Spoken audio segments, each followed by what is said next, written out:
Iniciando aqui mais uma mini aula de terraplanagem, projeto e execução, e sempre dizendo, repetindo que as nossas mini aulas têm o objetivo de levar a nossa experiência de cerca de 35 anos fazendo projetos de terraplanagem e mais do que fazendo projetos, mas é conhecendo patologias decorrentes de projetos de terraplanagem com falhas de projeto e, consequente, falhas de execução de obra. Porque o projeto ele deve pensar, sobretudo, como fazer a obra. O projeto não é só um desenho onde se dá o formato do que se pretende em termos do corte e do aterro. O projeto ele deve conceber desde a topografia, sondagem, coleta de amostra, ensaios de laboratório, os dimensionamentos necessários e também o processo executivo dessa terraplanagem. Isso tudo está disponível, não, está na norma, nas normas técnicas, sobretudo na NBR 8044, que é a norma de projeto geotécnico.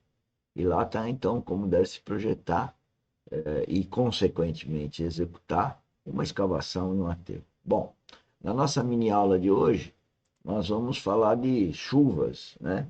E o que acontece com os parâmetros geotécnicos. Então, o que nós fazemos? De novo a sequência. Eu tenho a topografia, eu faço a sondagem e tem que ter um casamento perfeito entre os pontos de topografia, as coordenadas e a altitude, né? A cota, a elevação, e as coordenadas em planta, de tal forma que o ponto de sondagem da cabeça, do topo, no nível terreno da sondagem, seja perfeito. Né? E eu falo perfeito mesmo, senão se leva a erros.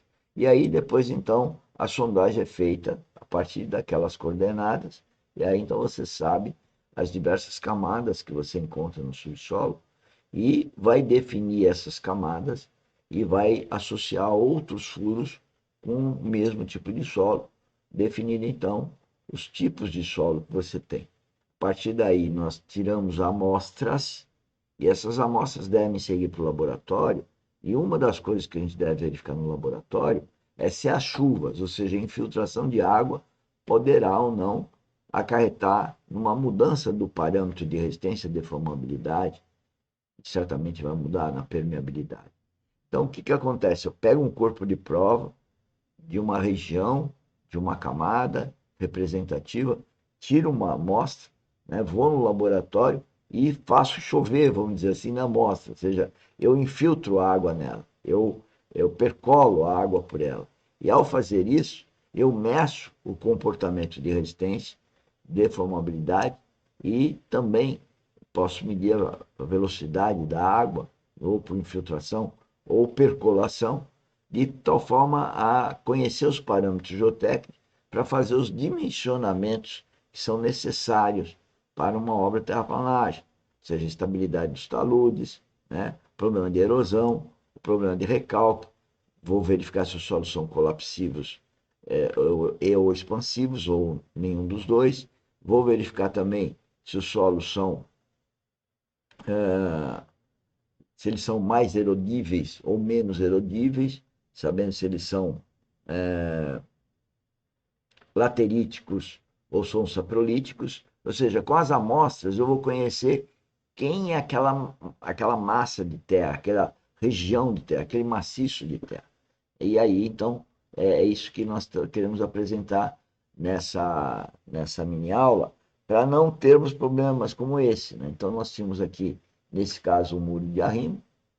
A solução aqui é uma solução bastante sofisticada, né? Quando foi usada, é uma região de casas de alto padrão, isso é muito antigo, né? Mas a obra então era de uma boa expressão de cuidado, né? Pois o muro é caro, é bom nível quando foi feito. E aqui nós temos uma piscina, não dá para ver aqui a piscina. E aqui uma viela sanitária que passa por aqui. O que aconteceu aqui? Aqui, em um belo dia, essa casa mudou de dono E ao mudar de dono, então, o novo dono quis, como era uma viela sanitária, tinha uma fossa, coisa antiga, né? Tinha uma fossa. Aí ele foi limpar a fossa. E a hora que ele limpou a fossa, ele voltou a alimentar a infiltração de água aqui. E o vizinho de baixo começou a edificar e tirou algum solo aqui no pé do talude. Então, dois fatores acabaram gerando aí tanto a infiltração de água, aí pela fossa séptica, né?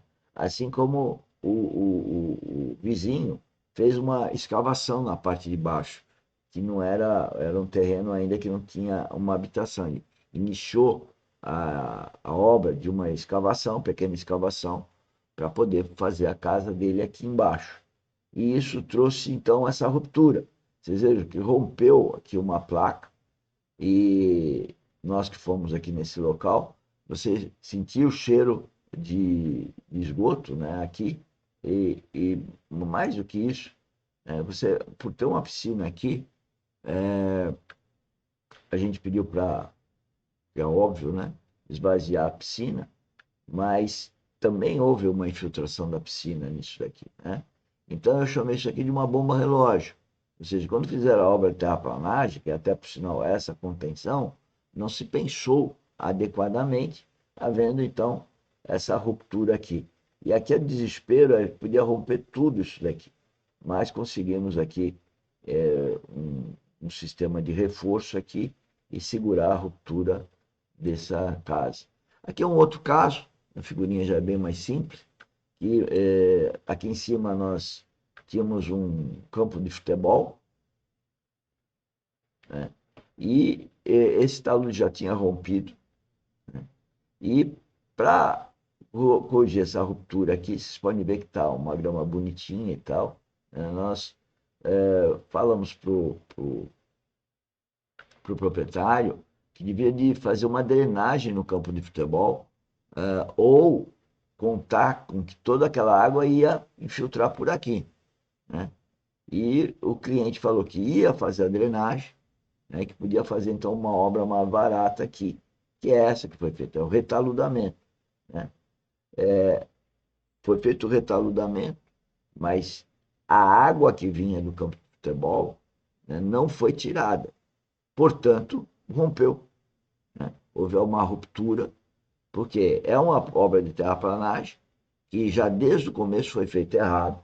Esse campo de futebol, ele pega muita água, é lógico, o campo de futebol, e ele devia ter um bom projeto de drenagem interna do campo de futebol, para que esses taludes que estão ao redor do campo de futebol, e aí a foto é uma parte deles, eles tivessem, então, não tivessem o ataque, vamos dizer assim, dessas águas que estavam infiltrando na crista do talude, né?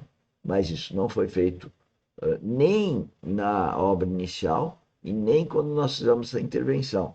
A pessoa falou, a engenharia do proprietário aí falou que ia fazer a tal drenagem, e nós escrevemos no nosso relatório que eles iriam fazer a tal da drenagem, não fizeram a tal de drenagem, caiu de novo, né? Então, a questão de chuvas e a questão de drenagem interna é o ponto que a gente está destacando nessa mini aula. E aproveito e peço para vocês conhecerem o nosso canal no YouTube, se inscreverem, quem não se inscreveu, conhecer em todos os nossos vídeos as atividades da academia.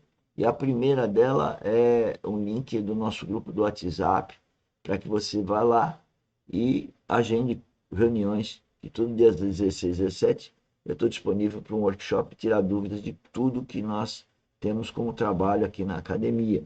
Então, eu quero convidar vem conosco, vamos trabalhar juntos, quer seja em demandas que vocês tenham, quer seja em demandas que nós temos. O importante é ter a comunhão e trabalhar junto nesse empreendedorismo geotécnico, né? Que a gente quer é passar os nossos conhecimentos e queremos também conhecer os seus conhecimentos para que a gente possa integrá-los e, em comunhão, resolver os problemas. Tá bom? Vem conosco, vem participar desse projeto que é único, ele é pioneiro, ele é inusitado, porque nós integramos não só a parte técnica de engenharia civil geotécnica, mas também com o produtivismo e ser cristão verdadeiro. E a medida que eu falo ser cristão verdadeiro é ser um novo nascido e ser guiado pelo Espírito Santo. E isso não é religião. Eu não sou religioso, mas conheço o nosso trabalho, que é melhor do que muitas palavras. Obrigado e até a próxima mini aula.